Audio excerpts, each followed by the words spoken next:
Hi there guys, I hope you are having a good day. Now, Chris Eubank Jr. has been ridiculing Billy Joe Saunders for stopping the fight on his stool. I didn't say quit because Billy Joe Saunders wasn't the one who made the decision. Now, his trainer Mark Tibbs explained that Billy Joe Saunders never said he wanted to stop. He just didn't get the response he wanted from his fighter, so therefore, he was the one who pulled the fight. Billy Joe Saunders never said I don't want to go on and I want to stop now. He was in a lot of pain, and Mark Tibbs explained he did not get the response he wanted from his fighter, so therefore the fight was stopped. Now, it was a bad injury from Billy Joe Saunders, and what Chris Eubank Jr. is getting at is it was a similar injury to Daniel Dubois, and perhaps not as bad as Ebony Bridges. Then there was another fighter in MMA who had also a bad injury but went on to a decision. But Billy Joe Saunders was stopped on his stool.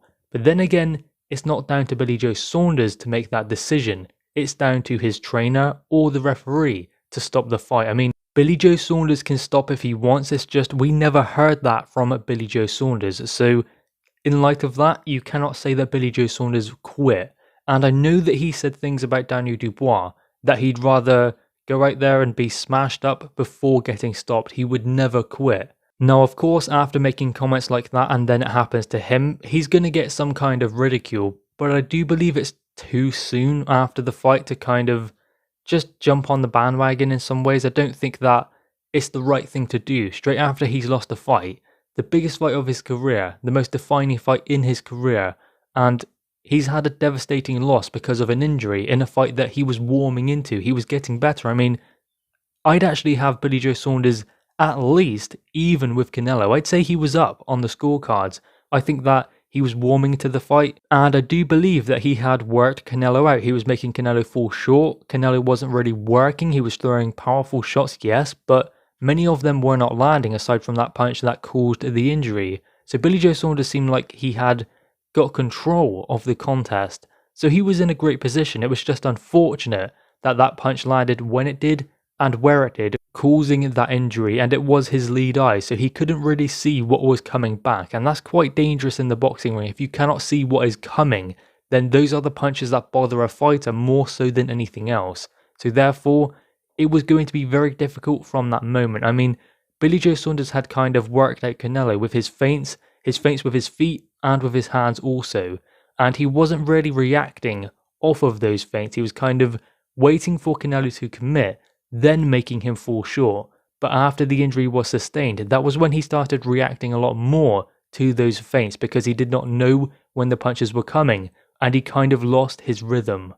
Now, Eddie Hearn has revealed the extent of Billy Joe Saunders' injury. He said that he has suffered multiple fractures to his orbital bone, and that's quite a bad injury. And Mark Tibbs did say that his eye caved in, and therefore it made it very difficult for him to see. In fact, he could not see from that eye.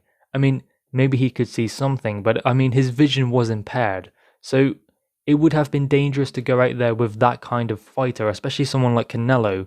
I mean, it's not the right thing to do from Mark Tibbs' side. He made the right decision to pull the fight there and then, because he's there to protect his fighter if they are willing to carry on, but they really shouldn't. That is also part of his job.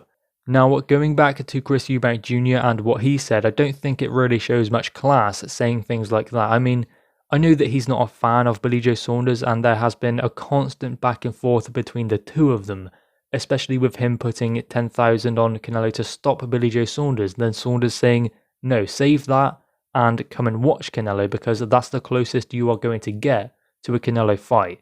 So there has been a back and forth between the two of them constantly, since and before their fight back whenever that was. That was a while ago now when they were both still just prospects around British level. So there has been a lot of animosity between the two of them ever since then. And I mean, it's just a setback for Billy Joe Saunders. Chris Eubank Jr. has lost against Billy Joe Saunders himself and against George Groves as well.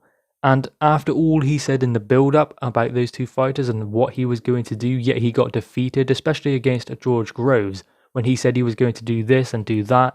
It's collection season, he's coming to get his belt, and then he got definitively outboxed. I mean, George Groves made him look quite ordinary in that fight. I'm not being disrespectful, that's just the way it was. And I do like Chris Eubank Jr. I think that he's a good fighter, he's an entertaining fighter. He's not a bad person, got that dry sense of humour, he's quite amusing at times, so he's not a real bad person, he just doesn't like Billy Joe Saunders, and you can see that by what he is doing here. I just don't think it shows much class in doing it straight after the fight, or at all really. What need does he have to do it?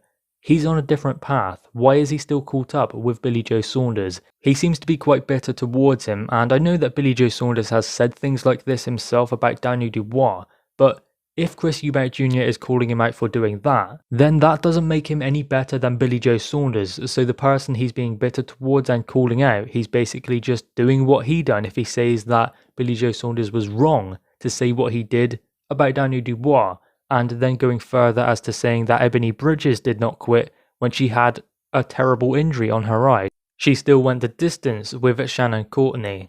I mean, you can look at it like that, but then you can also look at it like Canelo's probably pound for pound at number one, the best fighter considered across the board, the most rounded fighter, the one who can pretty much do anything in the boxing ring, so it's kind of dangerous when you're in there with that level of opponent, and any punch can land at any point, especially given the skill set of Canelo. You have to wonder, is it in Billy Joe's best interest for him to go out for another round, for another 3 or 4 rounds, and walk onto something big? Because that was going to happen. I mean, we can say Billy Joe Saunders might have made it to the end. He might have been able to do this. But can you really see that happening based off what we have seen from Canelo and the injury sustained to the lead eye of Billy Joe Saunders, especially also given that he was reacting to feints? So therefore Canelo could set up anything he wanted, and eventually that big punch was coming. So what does his trainer do? He has a decision to make. He doesn't want the injury to be worsened. He doesn't want to see Billy Joe Saunders not see a punch coming, then get put out cold. That was why Mark Tibbs made the decision, not Billy Joe Saunders. He didn't make the decision. It was his trainer. And going back to the comments made by Billy Joe Saunders about other fighters, who hasn't said stuff like that? Many fighters do. They all talk about one another. There isn't many fighters who don't say stuff about other fighters when the fight is stopped, when they quit, or when the fight goes the distance and they lose. They don't put in a good performance. Fighters are critical of other fighters. Everyone is. So is Chris Eubank Jr. He can say what he wants, but it's just the fact that he went out of his way to find these other cases and say this guy quit yet these others didn't. Just makes me wonder why. What does he get out of it? I mean, it just makes him more bitter towards Billy Joe Saunders, and he should just be focusing on his career. I mean, he's got some great prospects. He's WBA interim champion in the middleweight division. He could get a fight with Murata next, a world title opportunity. So why not focus on that instead of this other guy that he didn't beat? Again, I like Chris Eubank Jr. I think that he's a good character. I think that he's good for boxing. He's an entertaining fighter, a good addition to the middleweight division, and maybe some point we'll see a rematch between Billy Joe Saunders and Chris Eubank. But at the moment, I think that Billy Joe Saunders just needs time to recover. He's going to be having it tough anyway, losing the first fight of his career. He does not need others adding to that because he's already going to be finding it difficult anyway to get past this point. But I know he will because he's mentally strong, and perhaps we will see him back in the ring. The most important thing for Billy Joe Saunders at the moment is to recover, regroup, and then decide on his future. Anyway, guys, what are your thoughts on this? Make sure you leave your thoughts in the comments below. Also leave a like and grab that subscribe button. Thanks guys.